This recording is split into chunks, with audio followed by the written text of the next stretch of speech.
हे बघा, वाजलेत रात्रीचे 8:15. म्हणजे ऍक्च्युली संध्याकाळ पण आहे, रात्र झाली आहे. हॅलो, गुड इव्हनिंग सगळ्यांना. मस्त संध्याकाळ झाली आहे. फिरायला आता आम्ही बाहेर पडलो. पुष्कर आणि राहू पुढे चालले. इथे समोर जे पार्क तुम्हाला दिसतंय तिथे राहूला घेऊन जातो आधी आम्ही. राहूची पाण्याची बॉटल आणि त्याचा फुटबॉल घेतलाय. आणि खरं सांगू तर वाजलेत आता रात्रीचे 8 आणि इथे अजून सनसेट झालेला नाहीये. हा एक खूप मोठा बदल इथे आल्यानंतर आम्हाला बघायला मिळाला. कारण कॅनडामध्ये आत्ता 8-8:30ला सनसेट होतोय. पण आता अजून जसजसे जून जुलै महिना येईल तेव्हा 9-9:30 वाजता सनसेट होतो.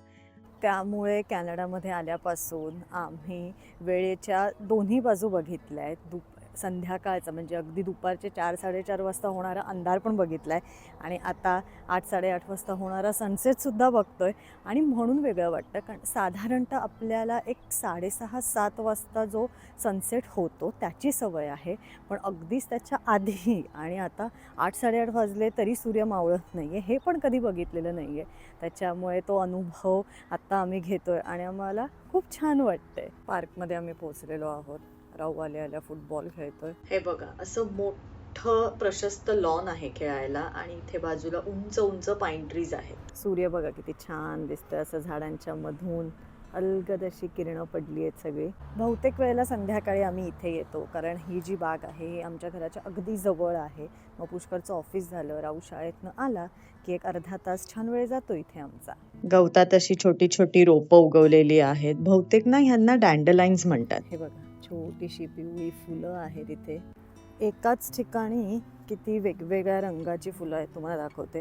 हे बघा, मध्ये मध्ये इथे आता तुम्हाला पिवळी फुलं दिसत आहेत.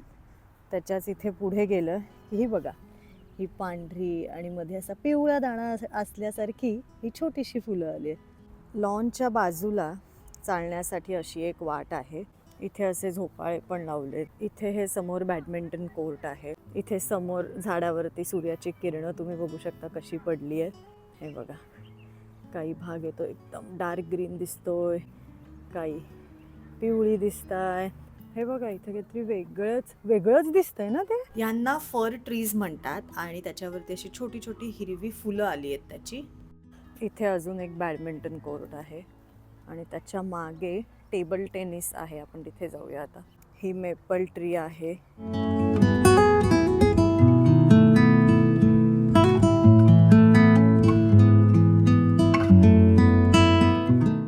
टेबल टेनिस खेळायचं असेल तर इथे अशी टेबल्स आहेत, इथे तुम्ही येऊन खेळू शकता. एक गोष्ट इथे आम्हाला खूप प्रखरतेने जाणवली ती म्हणजे असे इथे ट्रेल्स असतात चालायला. मस्त झाडांच्या मधनं निसर्गाच्या सानिध्यातनं तुम्ही चालू शकता. मध्ये मध्ये तिथे बघू शकता बेंच पण आहेत बसायला. मुंगळा आहे तो. कोण आहे? स्कॉर्पियन नाही आहे.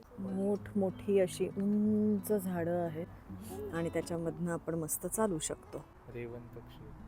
असं अजून एक पार्क आहे. इथे झोपाळे, घसरगुंडी, काही खेळायचं असेल तर आता राहू इथे आलाय. हळूहळू आता सनसेट होणार आहे. आणि बागेत दिसलेला खूप छान प्रकार, छोटीशी लायब्ररी आहे. सो इकडनं तुम्ही मुलांसाठी बुकसुद्धा घेऊ शकता आणि बेंचवरती जाऊन छान वाचू शकता. त्याच्या बाजूलाच बघा किती फुलांनी भरलेलं झाड आहे. असे इथे बेंचेस आहेत, इथे जाऊन तुम्ही वाचू शकता. काही फॅमिलीज मस्त इथे खाऊ पिऊ घेऊन येतात आणि छान वेळ घालवतात. खेळून झालं आहे आता आमचं पार्कमध्ये आणि बाहेर पडलो आहे तर पेटपूजा तर थोडीशी केलीच पाहिजे. आणि बऱ्याच जणांनी मला प्रश्न विचारला होता की भारतातलं काय मिस करतेस. तर नक्कीच मी फूड खूप मिस करते तिकडचं. कारण इथेसुद्धा इंडियन फूड सगळं मिळतं, पण आपल्याला ते नीट शोधायला लागतं की प्रॉपर इंडियन फूड कुठे मिळेल. आणि तशीची एक जागा आहे. आल्यापासून आम्ही 2-3 वेळा तिथे गेलेलो आहोत. कॅनडामध्ये एक गोष्ट तुम्हाला दिसली असेल की इथे कधीही तुम्ही बाहेर पडा, शांतताच असते. गाड्या तुम्हाला रस्त्यावरती दिसतील पण माणसं चालताना खूप कमी दिसतात. आणि हे तर अगदीच वेगळं आणि नवीन होतं आम्हाला. कारण आपल्या इथे भरपूर गर्दीची सवय आहे. आपण कधीही कुठल्याही वेळेला बाहेर पडलो की ट्रॅफिकची सवय आहे आपल्याला, माणसं रस्त्याने चालतायत आणि इथे त्याच्या कंप्लीट अपोजिट चित्र आहे. पहिले जसं मी म्हटलं 1-2 जे दिवस होते, मला इतके प्रश्न पडले होते या सगळ्या गोष्टींबद्दल आणि मी पुष्करला म्हटलं, "पुष्कर, रस्त्यावरती कोणीच नाहीये, आपणच चालतो." पण ह्याची सवय झाली आहे आता. हे सुद्धा आवडायला लागलंय. सगळीकडे शांत, पीसफुल वातावरण असतं एकदम. आता ऑलमोस्ट आम्ही रेस्टॉरंट जवळ पोहोचलेलो आहोत. तरी अजून एक 5 मिनिटं वॉकिंग दाखवतंय. काय दिसतंय रे? हे मेपल आहेत ना? हो, या मेपल ट्रीज आहे तिथे तुम्ही बघू शकता. त्याला खायला हा, फॉल मध्ये सगळे खाली पडणार. चेरी ब्लॉसम आहे बघ इथे सगळं खाली पडली आहेत बघ फुलं मस्त. दाबलं बटन? तो आम्हाला आता क्रॉस करायचा आहे. तर जसं मी दाखवलेलं हे बटन आता आम्ही प्रेस केलंय. तिथे समोर सिग्नल येईल की आम्ही क्रॉस करणार. हे बघा समोर वॉकिंग सिग्नल आलाय. तोपर्यंत आपण आता जाऊ शकतो. रस्त्याने चालता चालता मध्ये मध्ये काही अंतरावरती तुम्हाला असे बस स्टॉप्स दिसतील आणि हे बघा असं रस्त्यावरती इथे बस लेन असं लिहिलेलं आहे, जिकडनं फक्त बसच जाऊ शकते. समोर सनसेट बघू शकता.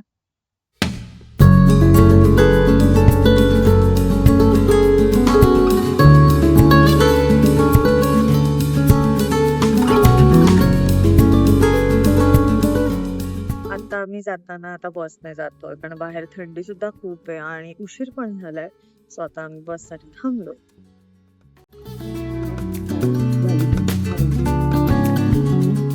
घराजवळ आलेलो आहोत आणि अशी होती आजची आमची संध्याकाळ. भेटूया नेक्स्ट व्लॉगमध्ये. तोपर्यंत तुम्ही बघत राहा life in Canada with Ankita.